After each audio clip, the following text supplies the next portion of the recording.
நல்லா முக்காடு போட்டு தூங்கிட்டு இருந்தேங்க. நம்ம பையன் மீன் பிடிக்க போகிறேன், மோட்ரு வாடகைக்கு எடுத்துகிட்டு போகிறேன், வா போய் மீன் பிடிக்கலான்னு சொன்னான். சரின்ட்டு நானும் வந்தேன். இங்கே வந்தால் உண்மையுமே ஒரு மோட்டர் வந்து 700 ரூபாய்க்கு ஒரு நாளைக்குன்னு சொல்லிட்டு வாடகை எடுக்கிறான். எடுத்துகிட்டு பைப்லாம் எடுத்துக்கிட்டு நடந்து போயிட்டுருக்கோம். அவன் தான் ஃப்ரண்ட்டில் தான் போயிட்டுருக்கான். என்ன பண்ண போகிறான்னு தெரில, எங்கே போய் இறக்க போகிறான்னு தெரில. எங்கே ஞாயிற்றுக்கிழமை வந்து வீட்டில் கறி சோறு சாப்பிட்டு தூங்கலான்னு பார்த்தா காலையில் மோட்டருன்னு சொன்னான். சரி ஏதோ ஹெல்ப்பு கூப்பிட்றோன்னு சொல்லிட்டு வந்தால் மீன் பிடிக்க கூப்பிட்டு போகிறான். இந்த ஊர் பசங்களுக்கு இதே வேலைங்க.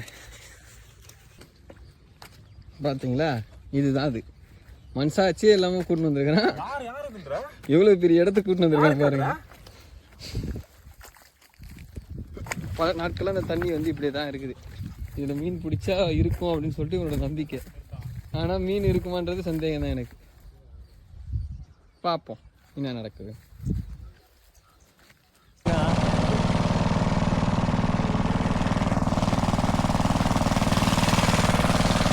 பிடிச்சிருக்கு. இது 400 ரூபா.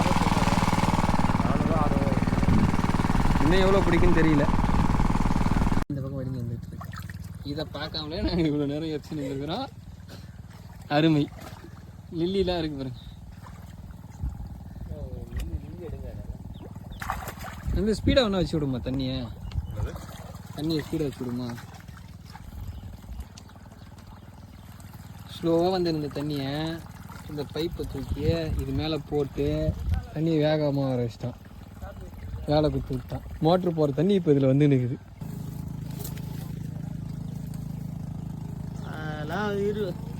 அடிச்சா பார்த்து சொட்ட முடியல. அவ்வளோதாங்க. பல மணி நேரம் போராட்டத்துக்கு பிறகு ஒரு 10 கிலோ மீன் பிடிச்சிருப்பாங்க. அதில் ஜிலேபி, அதான் சில ஊரில் பன்னிசாலன்னு சொல்லுவாங்க, சில ஊரில் ஜிலேபின்னு சொல்லுவாங்க. அந்த மீன், அப்புறம் குறவை, விரல், இந்த மாதிரி நிறையா மீன் பிடிச்சிருந்தாங்க.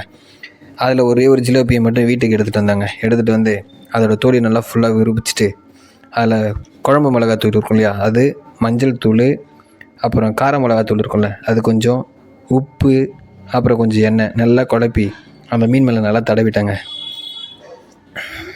தடவினது இல்லை நல்லா ஒரு 1/2 hour இல்லை ஒரு 1 hour ஊற வச்சு அதை எடுத்து ஸ்டவ் பற்ற வச்சு அது மேலே தோசைகளை தூக்கி வச்சு நிறைய எண்ணெய் ஊற்றினாங்க.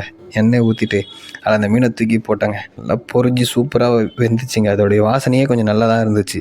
நார்மல் மீனை விட இந்த மீன் கொஞ்சம் ஏரியில் ரொம்ப நாளாக இருக்கிறதால கொஞ்சம் சத்தான மீன் தாங்க இது. நிறைய எண்ணெயை ஊற்றினேன். அது மீன் ஃபுல்லாக வந்து எண்ணெயிலே வேகிற மாதிரி அதை நல்லா எண்ணெயில் போட்டு அதை திருப்பி போட்டாங்க. இவங்களை திருப்பி போட்டதுக்கு சும்மா வந்துருக்கலாம், நம்மளுக்கு கீழே தள்ளி விட்டுருப்பாங்க நேரம். திருப்பி இன்னும் கொஞ்சம் நிறைய எண்ணெய் ஊற்றினாங்க. எண்ணெய் ஊற்றி நல்லா வேக வச்சு அதில் கொஞ்சம் கருவேப்பிலையை சும்மா அந்த எண்ணெய் மேலே போட்டு அதில் கொஞ்சம் பொரிய விட்டுருந்தேன். அதுக்கப்புறம் திருப்பி அதை ஒரு சைடு திருப்பி மறுக்க பரட்டி போட்டோம். பரட்டி போட்டுட்டு அதை எடுத்து ஒரு பிளேட்டில் வச்சு அதில் வெங்காயத்தை கொஞ்சம் சும்மா வெட்டி கூட வச்சேங்க. கூட வச்சு எடுத்து சாப்பிட்டா அவ்வளோ டேஸ்ட்டுங்க. ஆனால் சூடு அதிகமாக இருக்குது. எடுத்து அப்படியே வாயில் வச்சா பல்லு கொட்டிடும். அடுத்த முறை அங்கேயே மீனை பிடிச்சி அங்கேயே சமைக்கிறோம். பாய்.